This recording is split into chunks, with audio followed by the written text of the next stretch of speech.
અમદાવાદની સોલા સિવિલમાં શ્વાસ સંબંધી સમસ્યાઓમાં વધારો થયો છે। પ્રદૂષણના કારણે શ્વાસ સંબંધી તકલીફમાં વધારો થયો। વર્ષ 2025માં 1,29,000 શ્વાસ સંબંધિત તકલીફના કોલ્સ મળ્યા। વર્ષ 2024ની સરખામણીએ શ્વાસની તકલીફના કેસ વધ્યા છે। અમદાવાદમાં 31,162 કોલ્સ મળ્યા છે। અત્યારે એના કારણે શ્વાસ અને દમના રોગના દર્દીઓ વધી ગયા છે। શ્વાસવાળાને પણ વધારે તકલીફ પડતી હોય છે। સવારમાં ચાલવા જઈએ તો અત્યારે પોલીસની જાહેરાત આવી છે, એમાં હું ઘણા વિદ્યાર્થીઓને જોઈ શકું દોડી શકતા નથી શ્વાસના હિસાબે। તૈયારી કરતા પોલીસની તૈયારી કરતા યુવાનો પણ આનો ભોગ બનેલા હોય એવું જણાઈ રહ્યું છે।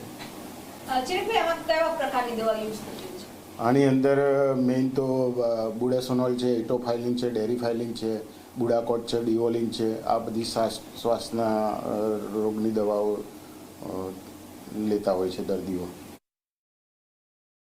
દર્દીઓમાં જે દમના દર્દીઓ હોય, સીઓપીડીના દર્દીઓ હોય, એ લોકોને નિયમિત આની પ્રોપર એની સારવાર લેવી જોઈએ। અને આવા દર્દીઓમાં જે વાયુ પ્રદૂષણ જે અત્યારે હવામાં આપણે જોઈએ છે કે એક્યુઆઈ લેવલ જે વધી ગયું છે, એના લીધે સવારે વાયુ પ્રદૂષણનું પ્રમાણ વધારે હોય છે। જે આવા દર્દીઓ જે સવારે જતા હોય છે એવું પ્રોટેક્શન માટે એ લોકો ખાસ તો માસ્ક પહેરે, સારો ખોરાક લે, યોગ અને પ્રાણાયામ કરે તો એનાથી ઘણો ફાયદો રહે છે। અને ડૉક્ટર દ્વારા જે નિયમિત દવાઓ એમને આપવામાં આવે છે, પંપની સારવાર છે, તો એનો નિયમિત એ પ્રમાણે એનો ઉપયોગ કરવો જોઈએ। બદલાતી લાઇફસ્ટાઇલ અને સતત વધતું પ્રદૂષણ હવે લોકોની શ્વાસ સંબંધી સમસ્યાઓમાં વધારો કરી રહ્યો છે।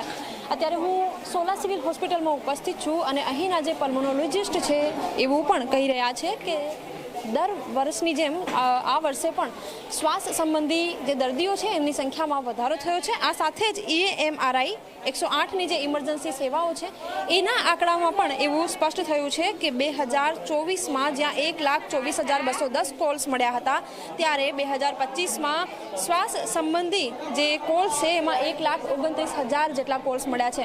સૌથી વધુ કોલ્સ અમદાવાદમાં મળ્યા છે, જ્યારે બીજા નંબરે સુરત શહેર છે કે જ્યાં સતત પ્રદૂષણનું સ્તર જે રીતે વધી રહ્યું છે અને સાથે જ જે રીતે બદલાતી લાઇફસ્ટાઇલ છે એના કારણે દર્દીઓમાં એવા દર્દીઓની સંખ્યા વધી છે જેમને શ્વાસ સંબંધી સમસ્યાઓ વધુ હોય। કેમેરામેન તુષાર શાહ સાથે સપના શર્મા, ઝી 24 કલાક, અમદાવાદ।